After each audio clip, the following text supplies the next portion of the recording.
Avant de poursuivre plus avant dans le cours, il est important de prendre quelques instants pour définir certains termes qu'on va utiliser tout le long du trimestre dans le cours d'éléments finis en mécanique du solide. Donc le premier terme qu'on a introduit, c'est le terme d'élément fini ou élément. Donc on a vu par l'exemple du cadre à barreaux droits que l'élément, en fait, est une entité mathématique, donc avec une matrice de rigidité, qui représente la physique du problème qu'on veut représenter. Ce sont les briques de base qui nous aident à définir la structure qu'on veut modéliser. On aura par exemple des éléments de barreaux, des éléments de poutres, des éléments de plaques, des éléments solides, des éléments axisymétriques. Donc tous ces éléments-là, on va en discuter tout au long du trimestre. Les nœuds, ce sont des points dans l'espace qui servent à connecter entre eux les différents éléments finis. Ce qui est important aussi de retenir ici, c'est que les nœuds définissent la géométrie du problème. Ce sont les nœuds qui servent à attacher les éléments dans la structure et c'est grâce aux nœuds qu'on définit la géométrie du système. C'est pas comme par exemple en conception assistée par ordinateur où on peut créer des solides, des surfaces, des lignes, des points pour définir la géométrie. En élément fini, ces concepts-là n'existent pas. En élément fini, la géométrie est représentée uniquement par des points sur lesquels on va venir attacher des éléments finis. Donc ça, c'est un concept qu'il faut bien assimiler. Il est un peu différent de ce à quoi vous êtes habitué, par exemple, en conception assistée par ordinateur.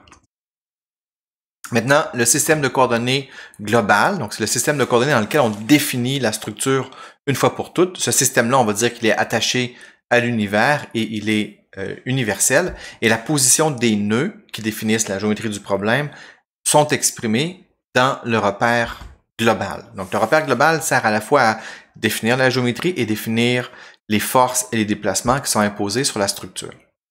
Le système de coordonnées locales, lui, il est attaché à chaque élément fini. Donc, chaque élément fini va avoir son système de coordonnées locales. Donc, on aura autant de systèmes de coordonnées locaux qu'on aura d'éléments finis dans notre structure.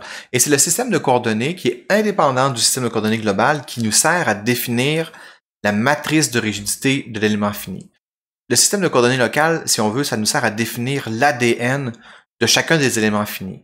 Et de manière très efficace, on va définir les éléments finis d'un type donné une fois pour toutes dans leur repère local. Par la suite, sur le repère local, on peut faire plein d'opérations mathématiques pour l'exprimer dans le repère global, mais de façon très efficace, on définit une fois pour toutes l'ADN d'un élément fini dans son repère local. Maintenant, un nouveau terme qu'on va utiliser et on va définir peut-être mathématiquement un peu plus tard, c'est le terme de degré de liberté. Donc, dans ce qui nous intéresse ici, nous, en mécanique du solide, les degrés de liberté, ce sont les déplacements en nœud qui sont activés par les éléments et pour lesquels on cherche une solution. Donc, dans l'exemple de cadre à barreaux droits, chaque élément fini activait au moins 2 degrés de liberté, c'est-à-dire un déplacement en X et un déplacement en Y. En mécanique des solides, on va avoir 6 degrés de liberté maximum par nœud, donc les 3 translations et les 3 rotations lorsqu'on travaille avec des poutres et des plaques. Les conditions rives, maintenant, ça va être les valeurs qu'on affecte au degré de liberté.